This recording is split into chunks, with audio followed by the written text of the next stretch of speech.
கிறிஸ்துவின் நாமத்தினாலே எங்கும் நிறைந்தவர்களுக்கும் சார்பாக வாழ்த்துக்களை தெரிவித்துக் கொள்கிறேன். இந்த காலையிலேயும் கூட கர்த்தருடைய வசனத்திலிருந்து சில விஷயங்கள் நாம் தியானிக்கலாம். இன்றைக்கு செய்தியுடைய தலைப்பு என்ன சொன்னால், இறங்குகிற கர்த்தர் என்கிற தலைப்பிலே நாம் பார்க்க போகிறோம். இறங்குகிற கர்த்தர் என்றால் இரக்கம் காட்டுகிற கர்த்தர்னு அர்த்தம். அப்போ அந்த கர்த்தருடைய அந்த வசனத்தின் தியானத்தை என்னங்கிறத நம்ம பார்ப்போம். பொதுவாக இரக்கம் என்பது ஆண்டவருக்கு சொல்லவே வேண்டாம். அவரை இரக்கத்தில் ஐஸ்வர்யம் உள்ளவர் வேதம் சொல்கிறது. அது மாத்திரமல்ல, அவர் காட்டுகிற இரக்கத்துக்கு அளவு இல்லை, முடிவே இல்லைன்னு சொல்லுது. இருந்தாலும் அவர் குறிப்பிட்ட ஒரு சிச்சுவேஷனில் குறிப்பிட்ட சிலருக்கு அவர் காட்டுகிற இரக்கம் வித்தியாசமானது. வேதம் சொல்கிறது பார்த்தீங்க அப்படின்னா, நான் யாருக்கு இரக்கம் காட்ட சித்தமாக இருப்பேனோ அவனுக்கு இரக்கம் காட்டுவேன்னு சொல்லி இன்னொரு இடத்துலையும் சொல்கிறாரு. சரி, இருந்துட்டு போட்டோம். அவர் இரக்கம் காட்டுகிற கருத்துன்னு சொல்லி தலைப்பில் பார்க்குறோம். ஆதாரமாக எடுத்துக்கொண்ட வசனம் சங்கீதம் 72:13. அது என்ன போட்டிருக்குன்னா, பலவீனனுக்கும் எளியவனுக்கும் இறங்கி அப்படின்னு சொல்லி வருது. அப்போ பலவீனனுக்கும் எளியவனுக்கும் இறங்கி. பலவீனன் என்றான் வறியவன், வலுவிழந்தவன், ஒன்றும் செய்ய இயலாதவன் சொல்லி அர்த்தம். அடுத்து எளியவன்னா ஏழை அப்படின்னு அர்த்தம். அப்போ ரெண்டு விதமான மக்களுக்கு அவர் இறங்குறாரு.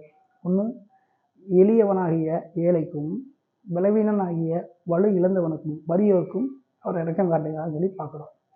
எத்தனையோ பேருக்கு பலவிதமான ஜனங்கள் இறக்கம் காட்டினா கூட தேவன் இரக்கம் காட்டுகிற மனிதர்கள் எப்படிப்பட்டவங்கன்னா வலு இழந்தவங்களுக்கும் அடுத்து எளிமையான ஏழைகளுக்கும் தான் காட்டுறது பார்க்குறோம்.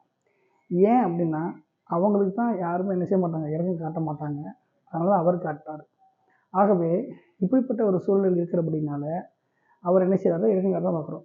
அப்போ வலுவிழந்தவன் பலன் இழந்தவன்னா என்ன அர்த்தம்? ஆவிக்குரிய வாழ்க்கையில் ஸ்ட்ராங்காக இல்லாமல் புதுசாக வர்றவங்க, விழுந்து எழுந்திருக்கவங்க, இப்படிப்பட்டவங்களுக்கு அவர் இரக்கம் காட்டி அவங்கள தூக்கி விடுறதுக்கு என்ன செய்கிறாரு, அவர் முன் வருகிறவராக இருக்கிறார். அதான் இறங்குகிற கர்த்தர்னு பார்க்குறோம்.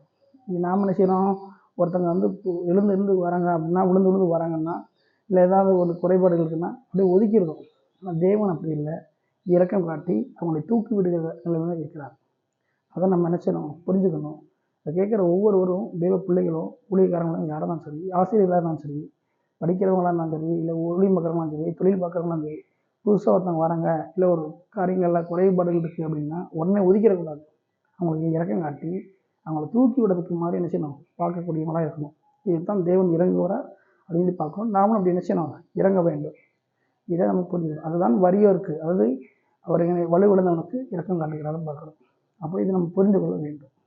இது யார் காட்டினார்னா, ஆசாங்கிற ராஜாவுக்கு காட்டினார். அவன் பலன் இல்லாதவனாக இருந்தான். எதிரிகள் யுத்தத்துக்கு வரும்பொழுது பலன் உள்ளவனுக்காகிலும் பலன் இல்லாதவனுக்காகிலும் உதவி செய்வது லேசான காரியம் கிடையாது. நான் பலனே இல்லை, எனக்கு நீங்கள் தான் உதவி செய்ய தன் நிலையை ஒத்துக்கிறாரு. தேவன் அவருக்கு இரக்கம் காட்டி காப்பாற்றுகிறார். அப்போ அதை புரிஞ்சுக்கணும். இரண்டாவதாக ஏழையாகிய மனுஷனுக்கு உதவி செய்கிறாரு. என்னன்னா, ஆவிக்குரிய வாழ்க்கையில் அவங்க எல்லாம் இருப்பாங்க. உலகத்தில் என்ன செய்கிறாங்க, எல்லாம் ஆவிக்குரிய வாழ்க்கை எல்லாம் நல்லா இருந்தாலும் உலகத்தில் ஒன்றும் இல்லாமல் இருப்பாங்க, தரித்திரமாக இருப்பாங்க. அப்படிப்பட்ட அற்பமாக என்னக்கூடாது. வேதம் சொல்கிறது, தாவீது சொல்றாரு, இந்த ஏழை கூப்பிட்டான்னு கர்த்தர் கேட்டு செவி கொடுத்தான்றாரு. அப்போ தாவீது வாழ்க்கையில் அவனுக்கு தேவன் செவி கொடுக்காரனும் தன்னை ஏழையாக காண்பித்ததுனாலையும் அவன் கஷ்டப்பட்டதுனாலையும் அப்படி சொல்றாரு. அப்போ நம்ம உலகத்தில் இருக்கக்கூடிய எளியவனை, ஏழையை அற்பமாக எண்ணாதபடிக்கு எச்சரிக்கையாக இருக்கணும். ஏன்னா தேவன் எதுவும் கட்டுவார். ஒருவனை தூக்கவும் முடியும், உயர்த்தவும் முடியும், தாழ்த்தும் வரல முடியும். அப்போ தாவீது ஏழையாக இருந்தான், அவனுடைய கூப்பிடுதலை கேட்டு செவி கொடுத்தார் வேதம் சொல்லுகிறார். அப்போ வறியவனாகிய மனிதனுக்கும் எளியவனாகிய மனிதனுக்கும் தேவன் இரக்கம் காட்டுவது போல நாம் வாழ்கிற இந்த காலத்தில் ஊழியத்தில் இருக்கலாம், வேலையில் இருக்கலாம், கல்வி கொடுத்துல இருக்கிறாங்க, யாராக இருக்கலாம், எங்கேனாலும் இருக்கலாம். நாம் வாழ்கிற கொஞ்ச காலத்தில் இரக்கம் காட்ட இறங்குவதற்கு தவறக்கூடாது.